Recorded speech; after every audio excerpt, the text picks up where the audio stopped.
इसका बेस देखो, इसके नखरे देखो, इसके चाल चलन देखो, ये ऐसी है, ये वैसी है, ओ ये कम कपड़े पहनती है, ओ माय गॉड ये तो बहुत ही इजी होगी। तो ऐसे में हम क्या करें, किसके पास जाएं और किसके साथ हम ये शेयर करें कि हम कैसा फील करते हैं जब हमें रेट किया जाता है, जब हमें जज किया जाता है। किसी के पास जाने की ज़रूरत नहीं है, बस खुद को हिम्मत दो, हौसला दो और कहो ठीक है, you want to rate me, go ahead. पहले अपने गिरेबान में झांक कर तो देखो, आप कौन हो, कहाँ के तुरम खान हो, है कि नहीं? बड़े हैं हमको रेट करने वाले, आपकी औकात क्या है? हाँ, बिलियनर हो, अंबानी हो, कौन हो आप? अधिकतर ट्रोल्स वेले होते हैं, दिमाग के पैदल होते हैं, कोई काम नहीं होता उनके पास, इसलिए दूसरों को जज करते हैं। तो हमें समझना चाहिए कि आगे वाले की मानसिकता कैसी है। अगर घिनौनी है, घटिया है, तो वो जज करते ही हैं। मतलब नेक्स्ट सॉन्ग तो जुलाई में आने वाला है, मतलब बरसात में आपकी तरफ से आग आने वाली है। जी बिल्कुल बिल्कुल। सर आपका कोई सवाल था इनसे? सवाल तो शर्लिन जी, मेरा सवाल है आपसे। आपने काफ़ी एक मुद्दे को लेकर आपने काफ़ी लड़ा है, सेक्सुअल हरासमेंट को, और आपने काफ़ी आवाज़ उठाई थी साजिद खान के ऊपर।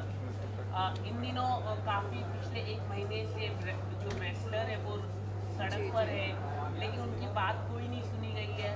और आज अगर दिल्ली पुलिस ने भी जो उसको एक्ट हटा दिया है ब्रिजभूषण के ऊपर से, क्या कहना चाहोगे आप? इस तरह की घटना होती है तब आप क्या कहना चाहोगे? मैं शुरुआत से हमारे देश के चैंपियंस के समर्थन में खड़ी हूँ और आगे भी खड़ी रहूँगी। देखिए, ये बहुत ही शर्म की बात है कि अभी तक जिनके ऊपर या जिनके खिलाफ आरोप लगे हैं उनके खिलाफ कोई एक्शन नहीं लिया गया। क्यों? एफआईआर दर्ज हुई, उसके बाद क्या हुआ? यानी अगर इस देश के चैंपियंस सुरक्षित नहीं है इस देश में, तो हम अपने बारे में क्या उम्मीद रखें? यानी हम सुरक्षित होंगे या नहीं? अगर देश के चैंपियंस ही सुरक्षित नहीं हैं, तो हम कहाँ जाएं? हम जाकर किसका दरवाज़ा खटखटाएं? न्याय की गुहार हम कहाँ जाकर लगाएं? तो मेरे ख्याल से ये चर्चा का विषय होना चाहिए। और जो लोग कहते हैं कि नहीं वो तो एक्टिंग कर रहे हैं, ये सब वो पब्लिसिटी पाने के लिए कर रहे हैं, तो मैं उनसे ये कहना चाहूँगी कि इस तरह का इल्ज़ाम नहीं लगाना चाहिए, इस तरह की टिप्पणी नहीं करनी चाहिए। कोई भी लड़की सरेआम न्याय की गुहार यूं ही नहीं लगाती है। तो जो लोग इस तरह सोचते हैं कि ये सब पब्लिसिटी के लिए किया जा रहा है, ये बहुत ही दुखद है और शर्मनाक है। और मैं चाहूँगी कि हमारे देश के चैंपियंस को बहुत जल्द इंसाफ मिले, तब जाकर हम सुरक्षित महसूस करेंगे। शर्लिन जी, बॉलीवुड की तरफ से कोई भी समर्थन नहीं है, जिस तरह से आपके लिए हम सपोर्ट कर रही है, कंगना मैम हो या कोई भी दीपिका पादुकोण हो, आलिया भट्ट हो, उन्होंने कोई भी समर्थन नहीं किया इस बड़े मुद्दे पे, कोई बातचीत नहीं की। क्या लगता है आपको टॉप एक्ट्रेस को आना चाहिए उनके समर्थन में? कंगना जी ने कुछ कहा नहीं इस विषय पर। मैं कहना चाहूँगा, मतलब सारे लोगों को ये आश्चर्य की बात है कि कंगना जी ने इस विषय पर कुछ नहीं कहा। ऐसा क्यों? वो तो आमतौर पर दीपिका पादुकोण हो या आलिया भट्ट हो, क्या इनको भी आना चाहिए? जी बिल्कुल बिल्कुल। देखिए, अगर हम ये सोचें कि ठीक है ना, वो हमारे क्या लगते हैं, हमारे लगते हैं, हमारी बहनें लगती हैं वो। अगर हम एक दूसरे के लिए खड़े ना हों तो फिर फ़ायदा क्या है समाज में जीकर? हम जाके पर्वत पर जी सकते हैं, जंगल में जाकर जी सकते हैं। समाज में रहने का मतलब क्या है? हम एक कम्युनिटी हैं, एक परिवार है। अगर आपके साथ गलत होता है और मैं उस कुकर्म पर अगर कोई टिप्पणी ना करूं और मुंह फेर लूं, कहूं कि ठीक है ना, आपकी ज़िंदगी आप भुगतो, नो, ये तरीका गलत है।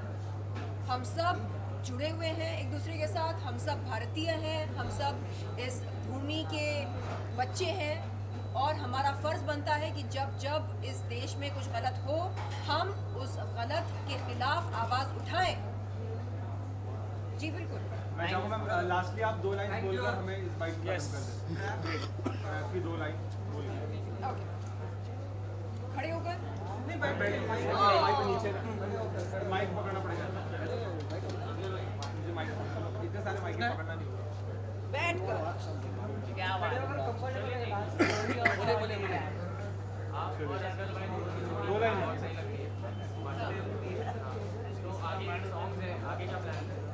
वो तो सस्पेंस है, बताएंगे आप सबको पता चल जाएगा। एक रोमांटिक नंबर करने वाले हैं, सस्पेंस है कि नहीं? रोमांटिक नंबर, सस्पेंस आप सस्पेंस। चलिए। ये करते हैं जज, ये करते हैं जज, इनकी सोच पे पड़ा है पर्दा, जो पर्दा हटा दूं तो लगते गलत, हाँ लगते गलत। ये करते हैं जज, ये करते हैं जज, इनकी सोच पे पड़ा है पर्दा, जो पर्दा हटा दूं तो लगते गलत, हाँ करते हैं जज। आप पूरा वीडियो देखिएगा, बहुत मजा आएगा।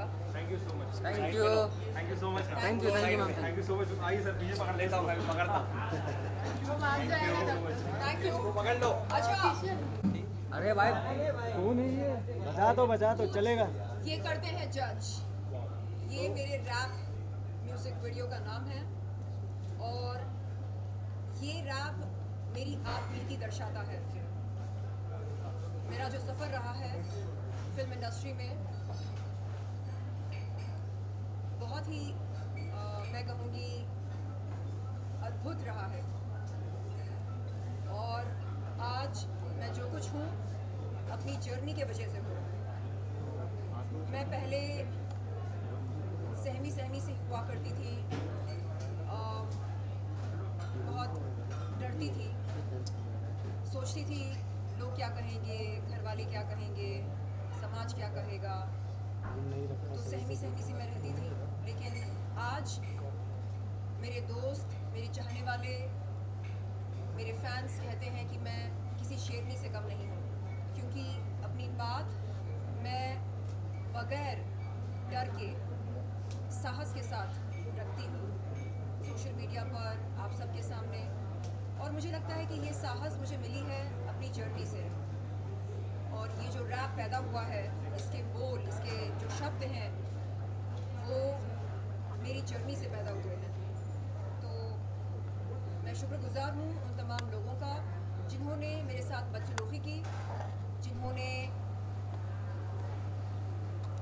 मुझको बहुत परेशान किया, जिन्होंने मेरे साथ यौन शोषण किया, जिन्होंने आज मुझे इस मुकाम पर लाकर खड़ा करा। धन्यवाद।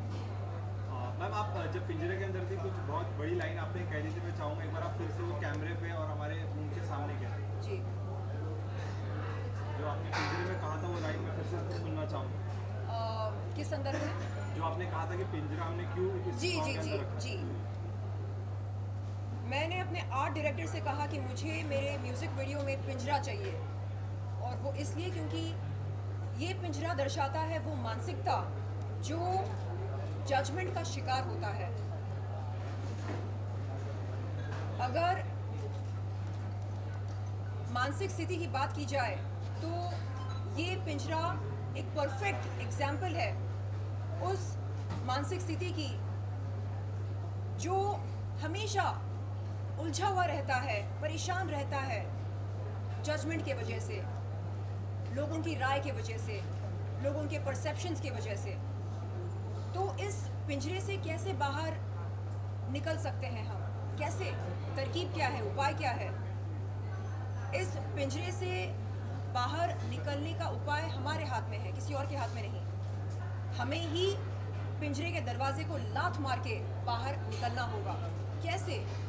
खुद पर विश्वास करके, कभी कभी नहीं, रोजाना निरंतर रूप से हर पल हमें खुद पर विश्वास करना होगा।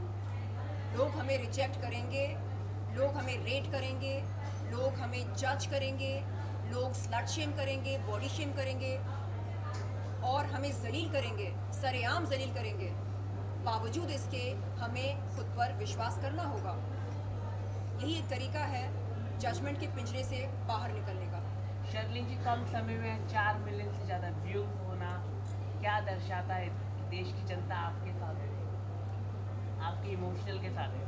जी, मैं परसों गुजरात गई थी इवेंट के लिए और मेरी जो को पैसेंजर थी उन्होंने कहा कि उन्हें लगता है कि ये गाना सिर्फ मेरी आपबीती नहीं बल्कि सबकी आपबीती दर्शाता है, क्योंकि ऐसा नहीं है कि कुछ गिने चुने लोग जज होते हैं या जजमेंट का शिकार बनते हैं इस समाज में। नहीं, हर महिला और कुछ पुरुष जजमेंट का शिकार बनते हैं।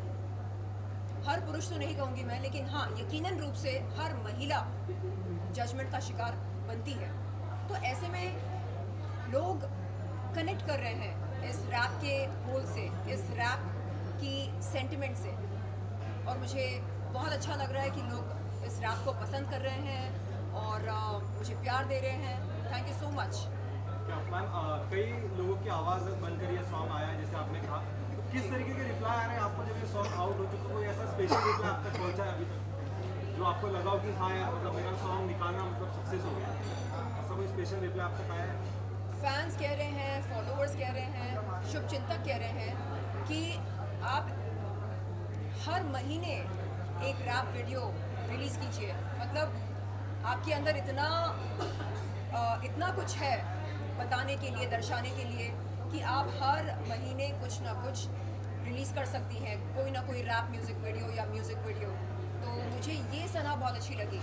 तो अब मैं चाहती हूँ कि बहुत जल्द जुलाई में या होपफुली अर्ली अगस्त में दोबारा आप सबके सामने आऊँ और एक नया म्यूज़िक वीडियो लेकर आऊँ। अब देखते हैं कि वो रैप होता है या कोई मेलोडी होती है। क्या आप उसमें कटघरा ला सकते हैं इस बार? Yes, I love this. I love your suggestion. बहुत ही अच्छा लगा। कटघरा होना चाहिए। Yes. सर, आप बताइए आपको कैसा लगा मैम का अंदाज? आप कुछ कहें? अंदाज का तो कोई जवाब ही नहीं, आपके सामने दिख रहा है सब कुछ दिख रहा है। मैं एक बात कहना चाहूँगी, इन्होंने हाल ही में मेरी तारीफ करी ऑफ कैमरा, कहा कि इनकी जो मेरी छवि कुछ और ही थी इनके जहन में, और जब इन्होंने मेरे साथ मेरे घर पर खाना खाया, जब देखा कि मैं कैसे वर्कआउट करती हूँ, कैसे काम करती हूँ, कैसे फ़ोन पर बात करती हूँ, कैसे प्रोफेशनल मीटिंग्स करती हूँ, डील्स करती हूँ, तब इन्हें एहसास हुआ कि नहीं, शर्लिन चोपड़ा जो है वो सिर्फ एक, मतलब वो कोई पिन-अप गर्ल नहीं है। ऐसा नहीं है कि शर्लिन चोपड़ा को सिर्फ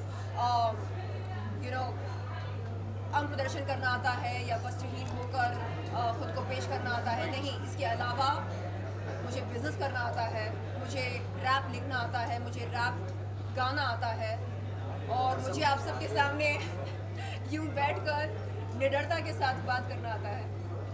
और सबसे बेस्ट बात ये है कि आप बहुत अच्छा स्पीच करते हैं। Thank you. क्या ऐसा ही रहो। और मैं बहुत बढ़िया खाना बनाती हूँ। अच्छा, ये है हमारे कोरियोग्राफर, इनका नाम है धर्मेश, और इन्होंने ये खूबसूरत म्यूज़िक वीडियो बनाया। Thank you so much. बहुत अच्छा कोरियोग्राफ किया। क्या कहना चाहेंगे? आपने मैम को इस पिंजरे के अंदर डाला है। वो पिंजरे का आइडिया एक्चुअली मैम का ही था, क्योंकि डायरेक्शन वगैरह डायरेक्टिंग मैम ही कर रहे थे। सो मैंने तो सिर्फ कोरियोग्राफी किया है, और हर कोई स्टेप सिखा रहा था, तो मैम बोल रहे नहीं ये हो जाएगा। तो कोई हैवी स्टेप भी रहता है, तो मैंने बोला मैम चेंज करते हैं स्टेप्स, अगर नहीं होता है नहीं हो जाएगा, मैं कर लूँगी। तो मतलब सिखाने में वो मज़ा आता है कि मैम बोलते हैं कि नहीं, कोई भी स्टेप्स हार्ड है तो कुछ नहीं, लेकिन मैं कर लूँगी। तो वो बहुत बड़ी बात और एंड बहुत अच्छा था। Thank you. And rap fast बोलना होता है, करेक्ट? तो फास्ट बोलना प्लस स्टेप्स परफेक्टली करना, ये बहुत ही चैलेंजिंग होता है। आप ज़रा करके देखिएगा। हाँ, इट्स अ चैलेंज। आप देखिए, अगर होता है तो मुझे बताइएगा। फास्ट बोलना और at the same time steps perfectly करना, it was a very challenging task for me. मैं आपसे एक सवाल करना चाहूँगा। किशन ट्राई करेगा। ये तो हाँ, सवाल करना चाह रहे हैं Kishan ji. Of course I do. I believe in karma. What goes around comes around. बिल्कुल हमेशा। मैं ये मानती हूँ कि जो हमें जो हमें लगता है कि नहीं, गलत हो रहा है या अच्छा नहीं हो रहा है, वो असल में अच्छा ही होता है हमारे लिए। मैं ये मानती हूँ कि हमारे अंदर ईश्वर बसते हैं, अल्लाह बसते हैं, तो कभी कुछ गलत नहीं हो सकता, कभी कुछ बुरा नहीं हो सकता। हाँ, मेरे साथ बुरा हुआ है फिल्म इंडस्ट्री में। मैं पूछती हूँ खुद से कि क्या उस समय अल्लाह मेरे साथ नहीं थे? जवाब होता है हाँ थे, इसलिए अनर्थ नहीं हुआ। तो आज मैं पहले से ज़्यादा समझदार हूँ और पहले से ज़्यादा मैं ईश्वर पर विश्वास करने लगी हूँ। मैं मानती हूँ कि हमारे जो कर्म होते हैं वो कहीं ना कहीं हमारी किस्मत के साथ जुड़े होते हैं और बुरे कर्म का नतीजा बुरा होता है, ये हम सब जानते हैं। मैंने महसूस किया है जो लोग मेरे साथ बुरा करते हैं या किसी के साथ भी बुरा करते हैं, उनका अंजाम क्या होता है ये हम सब जानते हैं। जब कुछ वर्क नहीं करता आपके फेवर में, जी एकदम बुरी हालत में होता है, जी। आपके लिए क्या वर्क करता है, क्या मोटिवेट करता है? देखिए, 2021 में मुझको किडनी फेलियर हुआ था। मेरे डॉक्टर यहाँ हैं, उनका नाम है डॉक्टर शरद सेठ। वो कोकिला बहन के सबसे सीनियर नेफ्रोलॉजिस्ट हैं। तो जब मैं उनके पास गई थी, मैंने उनके पैर छुए, मैंने कहा डॉक्टर प्लीज़ मुझे बचा लो। उन्होंने कहा कि बहुत मुश्किल है क्योंकि मैं लास्ट स्टेज में थी और जैसे तैसे उन्होंने 3 महीनों में मेरे उस कंडीशन को, किडनी फेलियर को रिवर्स कर दिया। तो तब मैं ये सोचती थी कि ये क्या हुआ मेरे साथ, ये क्यों हुआ? मैं तो वर्कआउट करती हूँ और मैं ड्रग्स नहीं लेती हूँ, मैं स्मोक नहीं करती हूँ, तो क्यों हुआ ये मेरे साथ? मैंने क्या गलत किया ज़िंदगी में? तो इस तरह के सवाल आए दिमाग में और फिर मैंने सोचा नहीं, ठीक है ना, लाइफ इज़ अनप्रेडिक्टेबल। ठीक है, ओके, किडनी फेलियर हो गया, अब क्या? चलो लड़ते हैं, दिखा देते हैं किडनी फेलियर को कि मैं कौन हूँ। तो मैंने दिखाया कि यस, मैं जीना चाहती हूँ। और देखिए, ये जो डिफ़िकल्टीज़ आते हैं, जो संघर्ष हम झेलते हैं ज़िंदगी में, वो हमें पहले से ज़्यादा ताकतवर बनाते हैं। और मैं ये मानती हूँ कि अगर ये संघर्ष ना हो ज़िंदगी में तो फिर जीने का मज़ा ही क्या है कि नहीं? तो मैम, जिन्होंने अभी तक आपके साथ बुरा किया है, तो ये सॉन्ग क्या उनके लिए मुंह तोड़ जवाब है? देखिए, आम तौर पर महिलाओं को रोज़ाना रेट किया जाता है। अरे ये ऐसी है, ये वैसी है, अरे इसकी शक्ल देख, इसकी नक्ल देख, इसकी हाइट